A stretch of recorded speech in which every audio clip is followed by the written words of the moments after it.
Bonsoir, bonsoir. Chers frères militants et militantes du RHDP, c'est votre frère, le Zoulou de Bogota. Voilà. Voilà. Ivoiriens et Ivoiriennes, militants du RHDP,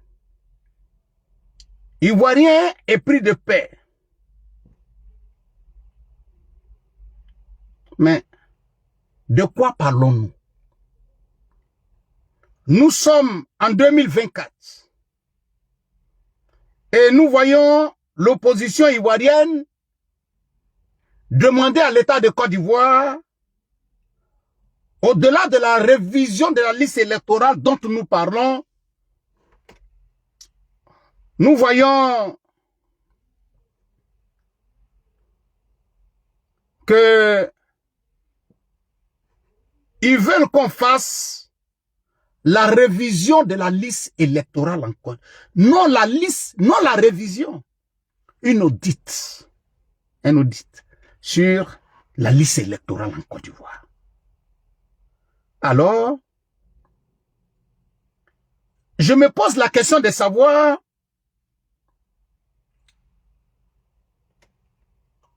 qui est-ce qui nous demande l'audit de la liste électorale? Qui sont ces Ivoiriens qui veulent l'audit de la liste électorale?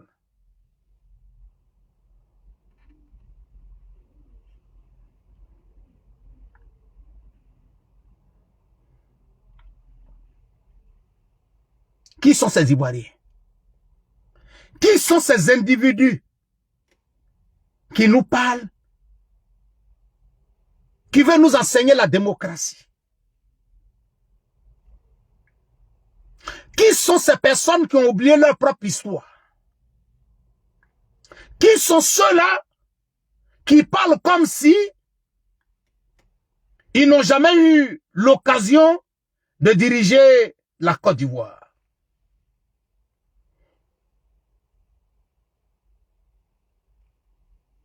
Ce qui fait encore plus mal dans cette histoire, ce n'est pas le fait de demander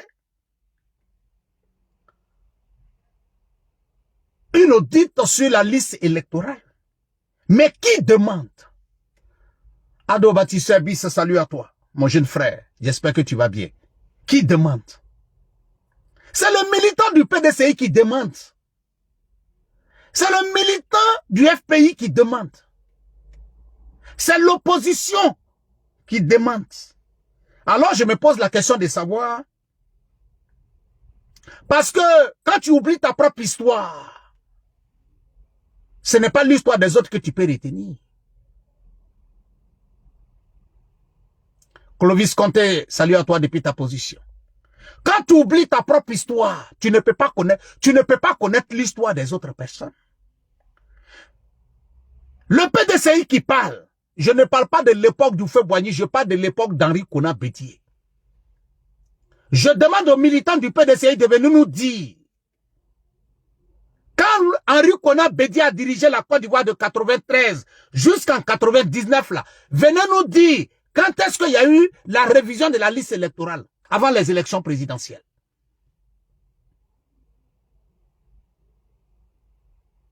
Daoussi, salam alaikum à toi depuis ta position, j'espère que tu vas bien. J'aimerais demander ici au pro-Gbagbo.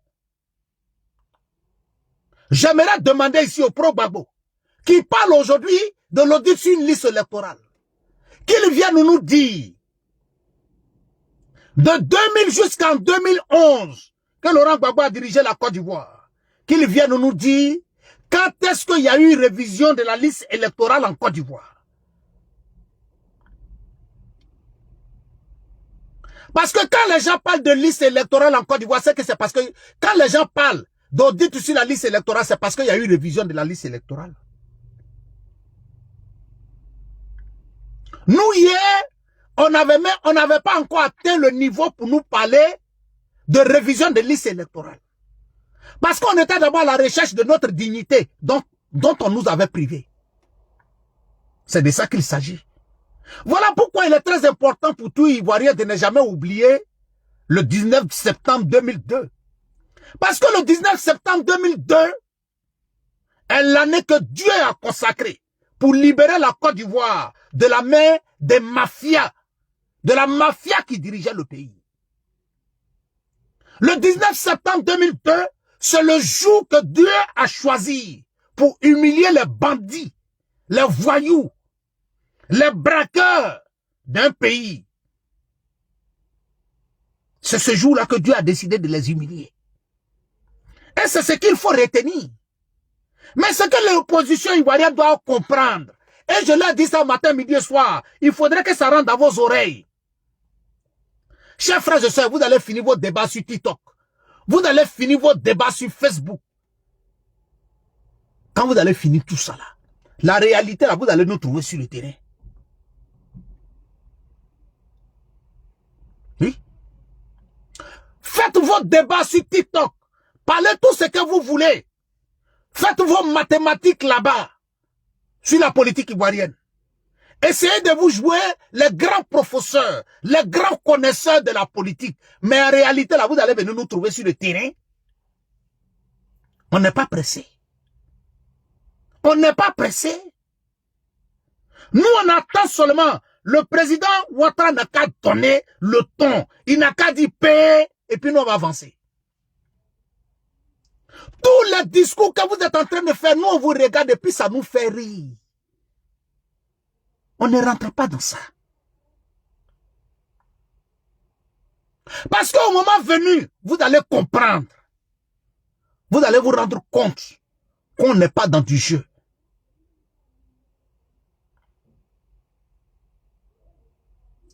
Vous allez comprendre que nous, on n'est pas dans du jeu. Nous, on n'est pas dans la plaisanterie. Nous, on ne joue pas avec nous. Fatou Bama, salut à toi, ma soeur, depuis ta position. Abou Doumbouya, salut à toi. Ado Pian, salut à toi. Oufana Denise, salut à toi, ma soeur, depuis ta position.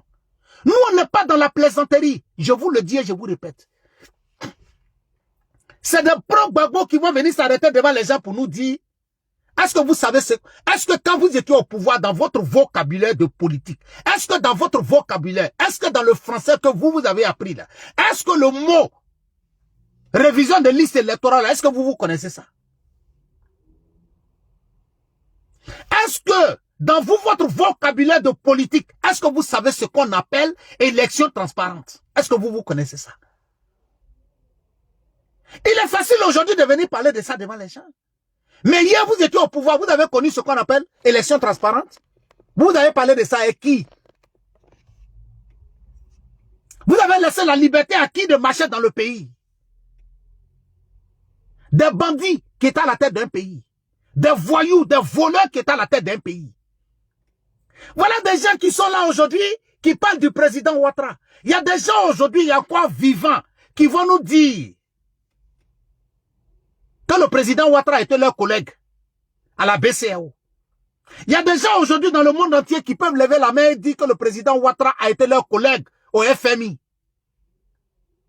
Oui, il y a des gens qui sont là et qui peuvent témoigner cela. Vous nous parlez de Laurent Gbagbo. Depuis que la Côte d'Ivoire est Côte d'Ivoire, on n'a jamais vu un Ivoirien un jour qui est sorti pour dire que Laurent Gbagbo a été mon professeur. Que c'est un professeur, que c'est un chercheur. Chercheur de quoi? Chercheur de nana. Vous allez venir, vous pouvez enseigner la politique à qui? Vous pouvez enseigner la politique à qui? Autre que faire des débats stériles. On vous a vu ici, après la perte du pouvoir, vous étiez devenus des danseurs sur les réseaux sociaux. Mais est-ce que quand le RDA, quand on était à l'opposition, vous avez vu les militants du RHDP organiser des manifestations en Europe ici, en train de danser à la place de la République?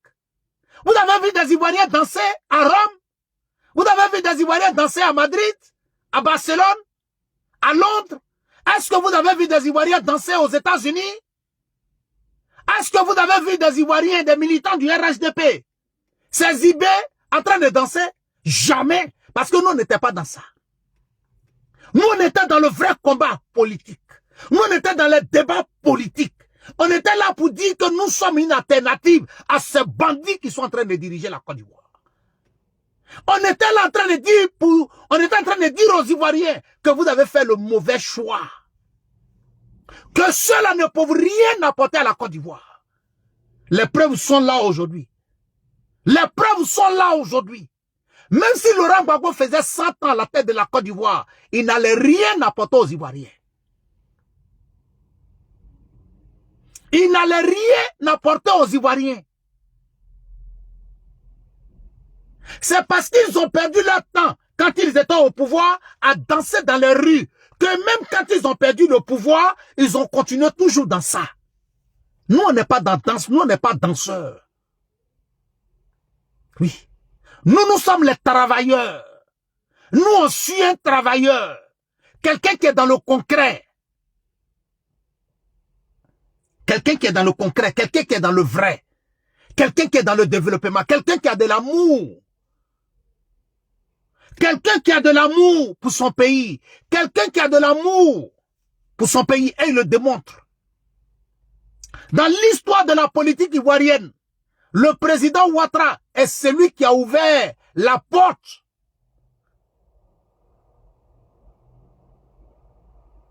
C'est celui qui a ouvert le plus la porte à ses opposants. C'est le président. Aujourd'hui, il n'y a aucun cadre important du FPI qui est hors du pays. Ils sont tous en Côte d'Ivoire. Ils sont tous en Côte d'Ivoire. Et ils parlent aujourd'hui. Souvent même le militant du RHDP dit, mais c'est pas possible. Et puis on nous dit, non, vous n'avez pas le droit de parler. Et puis on se tait. Parce que nous d'abord c'est le respect. Nous d'abord c'est le respect. Nous d'abord on est dans la vérité, dans le concret. Nous on suit un homme concret, un homme vrai. Un homme qui n'est pas dans le mensonge, qui n'est pas dans l'hypocrisie.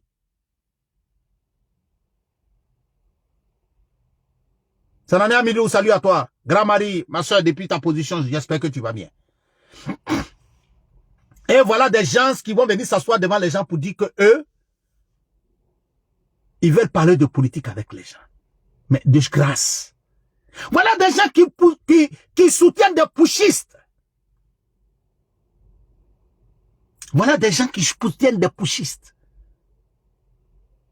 Voilà des gens qui sont heureux parce que des Burkinabés, un bandit qui dirige le Burkina aujourd'hui sort pour lui dire on nous a menti.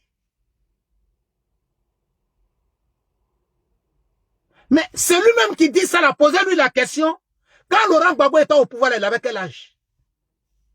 Quand Laurent Gbagbo était au pouvoir, il avait quel âge? Mais nous, on n'est pas dans le mensonge. Nous sommes dans le vrai, dans le concret. Et je le dis matin, midi et soir, je répète aux militants, à l'opposition ivoirienne, retenez une chose. Chers frères et sœurs, tous les débats sur TikTok, là, vous allez finir tout ça. Vos débats sur Facebook, vous allez finir. Et puis vous allez venir dans la réalité. Vous allez venir dans la réalité. Voilà des gens aujourd'hui qui sont là et c'est ce que le militant du RHDP doit retenir. Nous sommes en 2024. Et ils sont encore dans l'histoire qui a gagné en 2010. Eux, ils sont dans le débat qui a gagné en 2010. Mais, excusez-moi. Si les militants même disent ça, ça peut se comprendre. Mais c'est lui-même qui est là au pas. C'est lui-même qui est là au boussole. C'est lui qui, jusqu'à présent, on m'a envoyé à la CPI. On dit j'ai volé. Ils n'ont pas été capables de démontrer que j'ai volé. Ils n'ont pas été capables de démontrer que j'ai volé. Un rieneux. Un rieneux. Voilà quelqu'un aujourd'hui qui est rentré en Côte d'Ivoire, ce qui l'intéresse. Chers frères et sœurs, je vais vous dire quelque chose. Il y a des signes qui ne trompent pas. Chers frères et sœurs, vous allez tout dire du président Ouattara. Depuis 2011, le président Ouattara dirige la Côte d'Ivoire. Depuis 2011, le président Ouattara dirige la Côte d'Ivoire.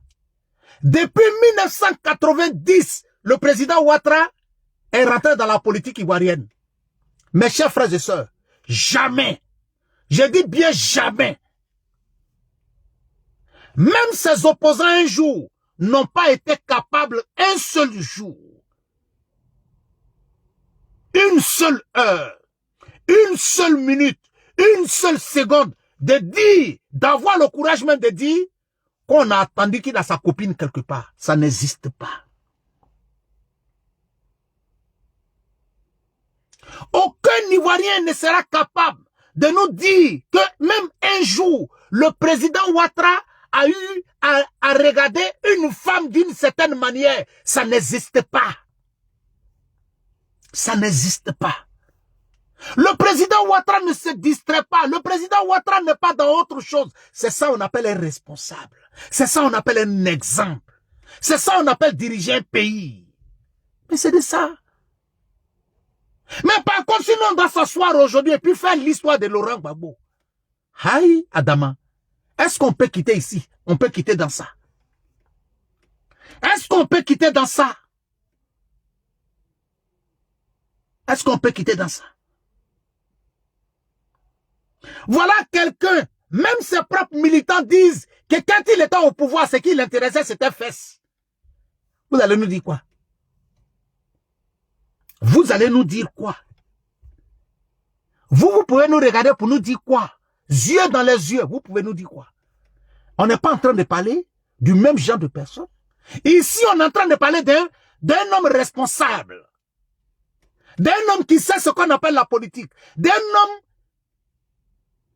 qui a fait ce qu'il a dit à son peuple.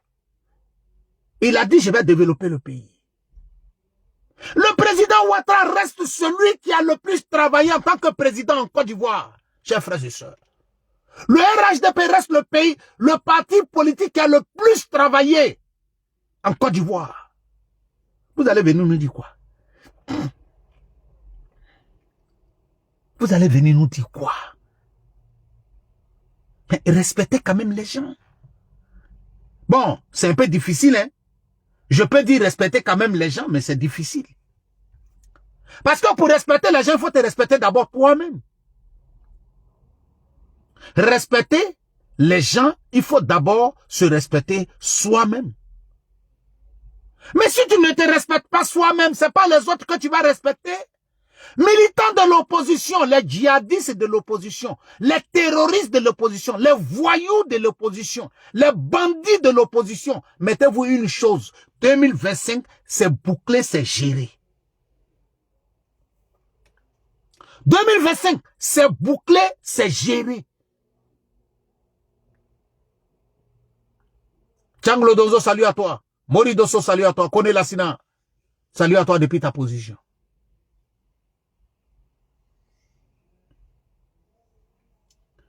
Et c'est vous qui allez venir parler devant les gens. Mais laissez les gens parler. S'il vous plaît.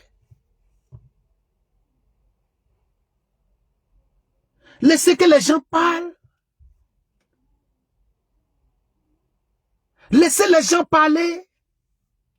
Laissez les travailleurs parler. Laissez les vraies personnes parler. Depuis 1991 jusqu'à présent, on n'a jamais attendu un jour que le président Ouattara a copine quelque part ici. Ça n'existe même pas. Salam alaikum, mon doyen. Amadou Kiki, salut à toi depuis ta position. Junior Kone, salut à toi. Même dans l'entourage du président Ouattara, chers frères et sœurs, non, ça dit qu'il y a des gens là, quand le président Ouattara les a formés, chers frères et sœurs, regardez l'histoire, hein, que son âme repose en paix. Tout le monde savait, le grand frère Ahmed Bakayoko était quelqu'un qui était un peu dans les histoires de showbiz, même avant même l'arrivée du président Ouattara. Le grand frère Ahmed Bakayoko était dans les histoires de show, donc ça c'est un autre cas. Mais allons sur le cas d'un homme comme Amadou Gonkou, c'est mon papa.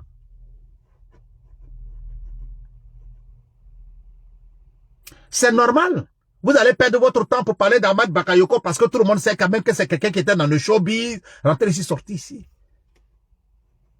Mais venez nous dire, Si vous avez vu Mamadou Touré dans des bêtises, dans l'histoire de Goéga quelque part, venez nous dire. Parlez d'une histoire de conneries de photocopie. Il n'y en a pas. Par contre, Laurent Gbagbo étant au pouvoir, ses propres collaborateurs, lui-même il était champion dedans. Lui-même il était champion dedans. À plus forte raison, ses collaborateurs. Salam alaikum à toi, mon doyen. Abou Chérif, j'espère que tu vas bien. Lui-même il était champion dedans. Lui va dire à qui de ne pas faire. Puisque lui-même il est premier. Vous allez venir dire quoi? Et puis c'est vous qui allez venir vous asseoir devant les gens. Oui, on va voir. En 2025, on va voir. C'est comme ça que vous avez fait en 2020. On se connaît entre nous ici. Les débats sur Facebook, là, ça va finir. On va se croiser sur le vrai terrain. Vous allez rentrer en brousse. Ouais. Vous allez rentrer en brousse. Mais mal même, vous allez rentrer en brousse. Est-ce que nous, on est pressé?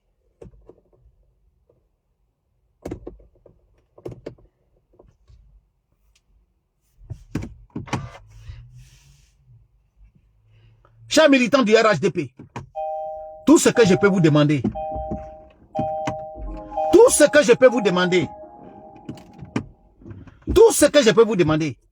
restez serein. Ne soyez pas pressés. Le moment venu, ils vont lui l'air. Le moment venu, ils vont déposer, on ne va même pas leur parler. Le moment venu là, ils vont déposer, on ne va pas leur parler. Ils vont déposer. Et si ce n'est pas en Côte d'Ivoire, des pro-Gbagbo vont venir s'arrêter devant les gens pour dire qu'eux, ils vont faire des leçons de démocratie aux gens. Si ce n'est pas en Côte d'Ivoire, militant de PDCI va venir dire que lui, il veut faire leçon de démocratie à quelqu'un. Est-ce que vous, dans votre vocabulaire, dans votre dictionnaire que vous avez à la maison, est-ce que la démocratie existe dedans? Le respect des droits existe dedans?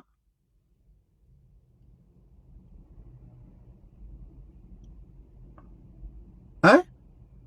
Est-ce que vous, au PDCI, votre dictionnaire que vous avez à la maison,